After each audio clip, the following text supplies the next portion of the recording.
This comment was in response to a video on vegetarianism where I said there were no specific injunctions in Hindu scriptures against eating meat. So, let's take a look at the Gita verse that you cited. Patram pushpam palantoyam yome bhaktya prayachati tadaham bhaktyupahritam ashnami prayatatmana.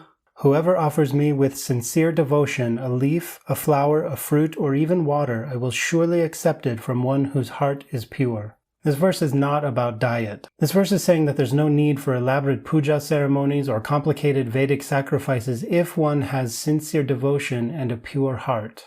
If your devotion is sincere, you don't need mantras or mudras. You don't need the sacrificial fire. You don't need any of the trappings of traditional worship. All you need is a simple devotional offering, even as simple as a leaf or a few drops of water. The spiritual benefit will be just the same. Elaborate ceremonial worship is a tool to focus and increase your devotion, and sadhana, which is spiritual practices like meditation and mantra, is a tool to purify your heart. Until we get to that state, those things are very useful. The very next verse in the Gita directly contradicts the point you're trying to make. Yat karoshi yadashnasi yajuhoshi dadasi yat tapasyasi kaunteya tat kurushva madarpanam. Whatever you do, whatever you eat, whatever sacrifice you offer, whatever you give in charity, whatever austerities you perform, do all that as an offering to me. The key phrase in this verse is whatever you eat. Krishna doesn't care about your diet at all. He cares about the sincerity of your devotion and the purity of your heart. And as I said in the last video, spiritual practices are more effective if you practice ahimsa or non-violence. To achieve the purity of heart that Krishna is talking about, you should practice ahimsa. I think I might have some idea why there's confusion about this verse. For the rest of this video, I'm going to get pretty nerdy about Sanskrit grammar, so if that doesn't sound interesting,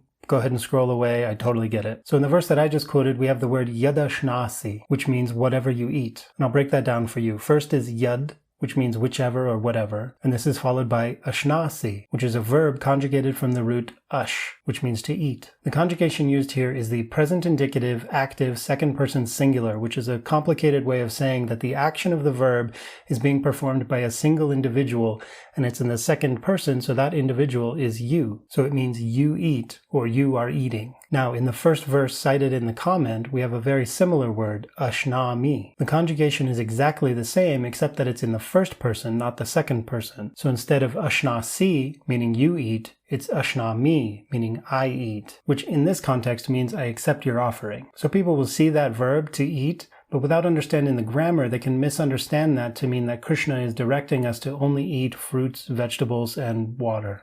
Namaste.